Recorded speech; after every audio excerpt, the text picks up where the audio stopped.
Hey everyone, this is John the Watch Concierge, and today I'm going to be reviewing my Pagani Design watch from my collection. This is actually the most recent Pagani Design watch in my collection, and it is the homage to the Breitling Chronomat.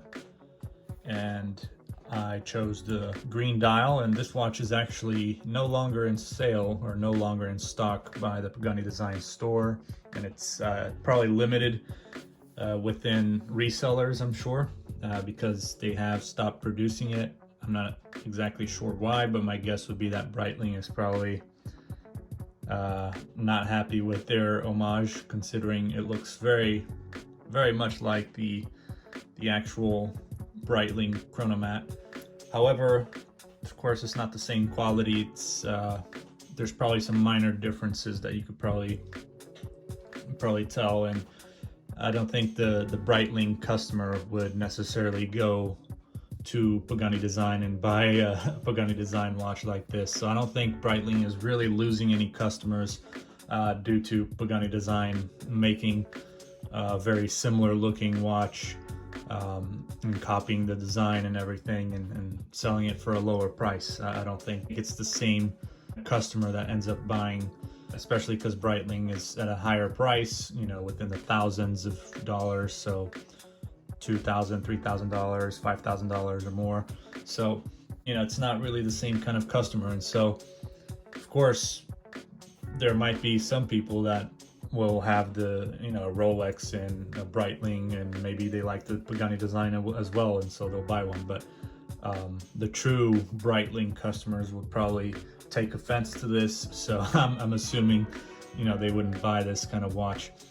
The Rolexes and Omegas and all those other high-end watches, those are not the same customers as the Pagani Design customers necessarily. So on the most part, someone that has the money to buy many Rolexes and many Breitlings would probably not buy a Pagani Design, because if they have the money to afford a Rolex, you know, they'd probably rather get a Rolex instead of an homage to the Rolex. So, but of course there's exceptions. There's maybe some more open-minded Rolex collectors that probably would be open to owning homage watches. So I don't even think it's really worthwhile for Breitling to go after Pagani Design, but it's definitely their right, and I can understand, you know, you wouldn't want another company copying what you do. And yeah, just to start off, we can take a look at this simple Pagani Design box. This one is different in terms of the color, but everything else is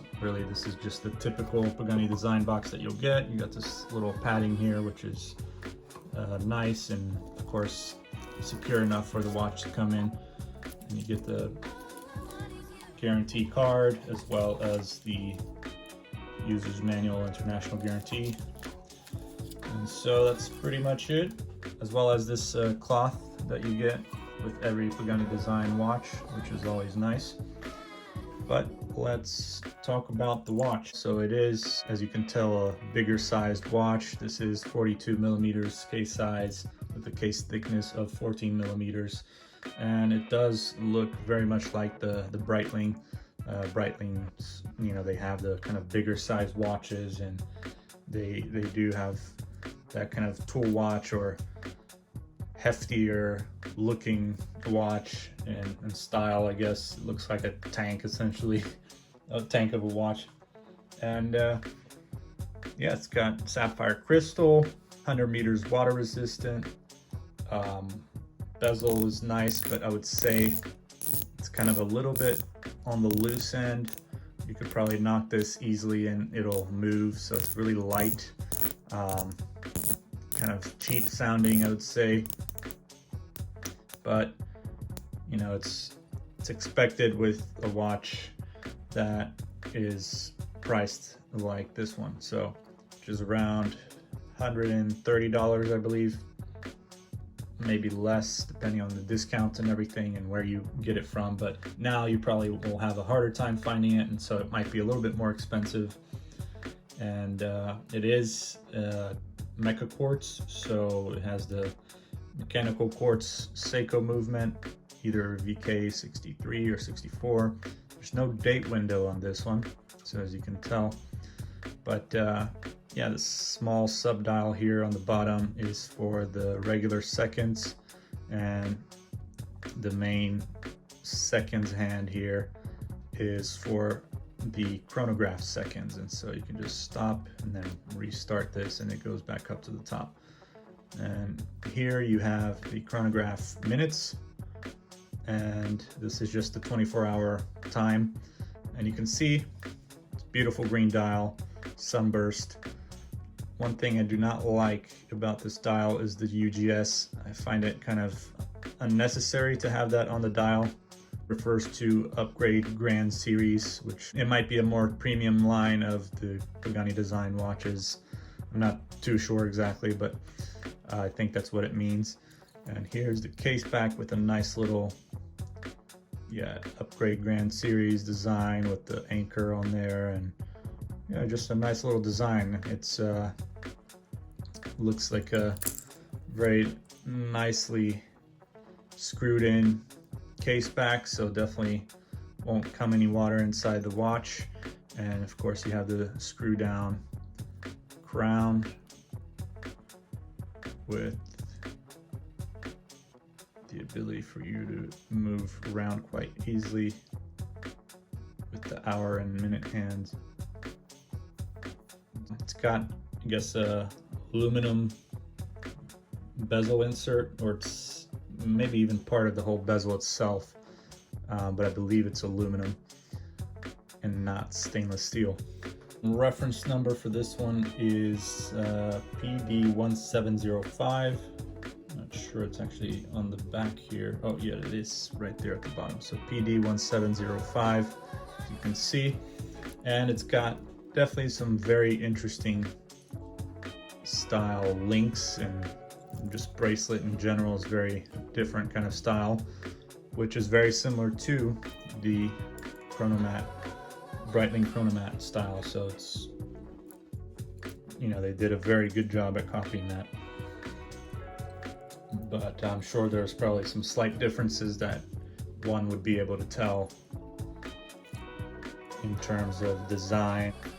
Pagani Design logo on the crown as well. And overall, nicely finished case with the all brushed finishing, as well as the bracelet, and definitely feels like a proper tool watch. It's got some lume as well, which we can take a look at and see how good that is. So we can take a look at the lume. Let's see here how good this thing is.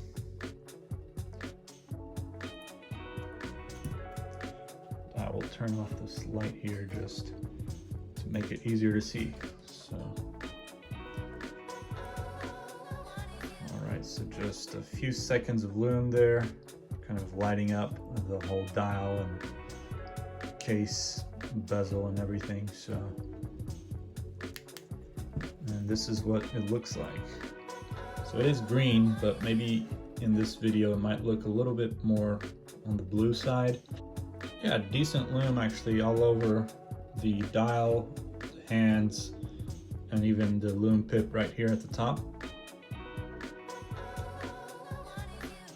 Depending on how much you torch this up, you know, it could last a little bit longer. It does look to be fading away, but yeah, it looks like it does light up pretty well. Also within, I've noticed a little bit within the daylight, it lights up quite easily.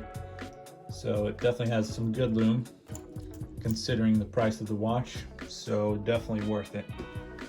But that is pretty much the end of the video. If you guys have any comments or anything you want to mention, please send me a message or write it down in the comments if you have any questions, anything like that. And I would also appreciate if you could like, subscribe, share the video with your friends, and check out all the other videos that I have in my channel. And thank you very much, and I'll see you next time.